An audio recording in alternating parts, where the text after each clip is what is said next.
Muy bien, vamos con el doctor Viana nuevamente, después volvemos contigo. Voy a tomar palabras de hace un rato de Mauricio. Y entonces, irresponsabilidad organizada. Eso decía Ulrich Beck, ¿no? Hacemos todo para no hacer nada, ¿no? No hay control, no hay voluntad de control, porque si pasa el tiempo que pasó y los famosos datos que iba a dar el Ministerio del Interior al Poder Judicial, el Poder Judicial no hizo nada, no hay voluntad de control. Quizás, y ahí tomo lo que dijeron quienes me precedieron en la palabra, porque el control sea imposible, ¿no?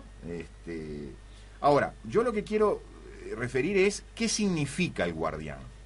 El guardián significa una violación de un derecho humano, el de la libre comunicación entre las personas, de la libre correspondencia entre las personas, los papeles de los particulares y su correspondencia epistolar, telegráfica o de cualquier otra especie son inviolables y nunca podrá hacerse su registro, examen o interpelación sino conforme a las leyes que se establecieron por razones de interés general. Esto le decía la Constitución de 1830, esa que tantas veces vituperamos, bueno, ya lo preveía en el artículo 28.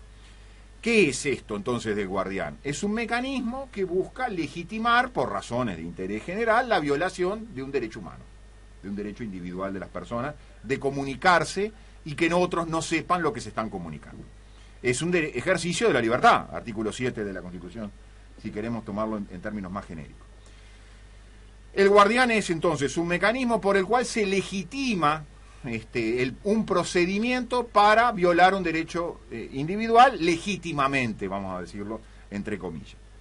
Ese es el primer problema en el cual nos enfrentamos.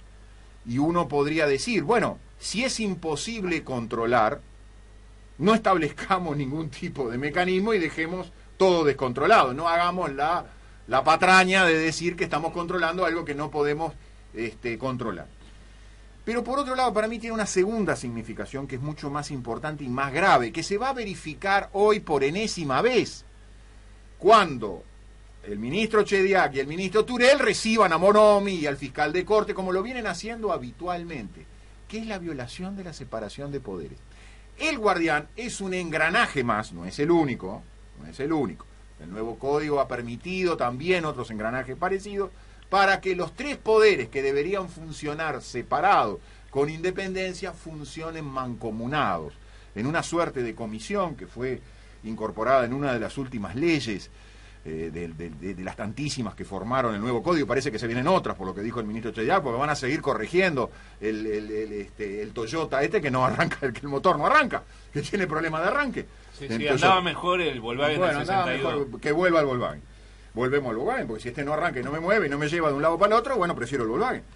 Entonces, ¿qué es lo que permiten estos mecanismos tecnotrónica mediante? Porque obviamente el guardián es un sistema tecnotrónico para establecer un procedimiento, donde pide el Ministerio del Interior, el fiscal dice que quiere hacer una interceptación, se la dice al juez, el juez ¿a quién se la encomienda hacer? Al Ministerio del Interior. Entonces, todo queda en un circuito muy cerrado, donde en definitiva, sumado a otros elementos, a mi juicio presenciamos la desaparición de la separación de poderes y la sustitución lógica y natural por el viejo y querido poder único, ¿no?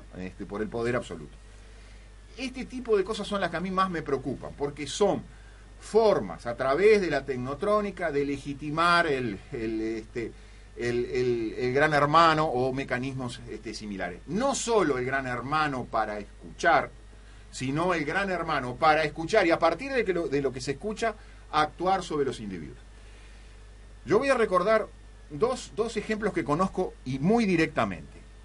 Un ejemplo de un juez que le dice a un abogado que había interceptado las conversaciones telefónicas de dos hermanos y de uno en especial con la mujer del otro, donde ahí había obtenido la información de que el hermano que no estaba casado con la mujer con la que sí estaba casado, hacían sexo telefónico y eso lo podía llegar eventualmente el juez a utilizar como un mecanismo extorsivo. Es para lo que habitualmente se hacen las interceptaciones telefónicas. Los delincuentes, olvidémonos del WhatsApp, cuando se comunican, No están diciendo, mirá que voy a saltar el cambio tal en tal momento y en tal cosa, mirá que voy a sobornar al funcionario público. No lo hacen por teléfono, no lo hacen por celular, ni lo hacen por mail. Entonces, ¿qué es lo que se utiliza? Bueno, ha habido casos que sí, ¿no? Sí, Famosos. pero... Algunos en involucró uruguayo que no podían Yo ser pregunto, en el caso extraditados. Moravito, ¿alguien puede creer que fue el sistema de cámaras que dijo que había ido a la pizzería tal? No, fue el viejo y querido dato. El datero, el dato, el que aparece, que la policía... Las cámaras lo filmaron, ¿no? Se lo Sí, vio. pero primero estuvo el dato, porque fue lo que permitió después ir con las cámaras a buscar a qué hora podía haber pasado el auto o no pasado por tal esquina. Complementario, entonces. Claro, existe el dato, y el dato, la mejor manera de obtener el dato, cuando no existían estos mecanismos de interceptación, ¿cuál era? El vecino, la señora vecina que decía, mirá que lo vi, que esto, que lo otro, el entregador que decía, bueno, y ahora es lo mismo. Entonces, no nos inventemos muchas cosas con eso.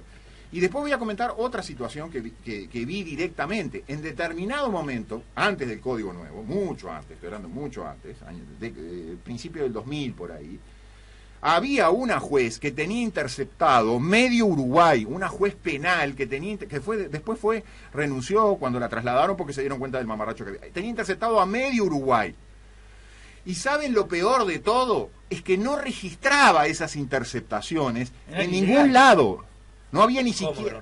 No, lo único que existía era un oficio que se mandaba, intercépteme el teléfono tal, pero ese oficio quedaba en una carpetita, pero no había un expediente judicial que lo respaldara. Ahora vengo al tiempo actual.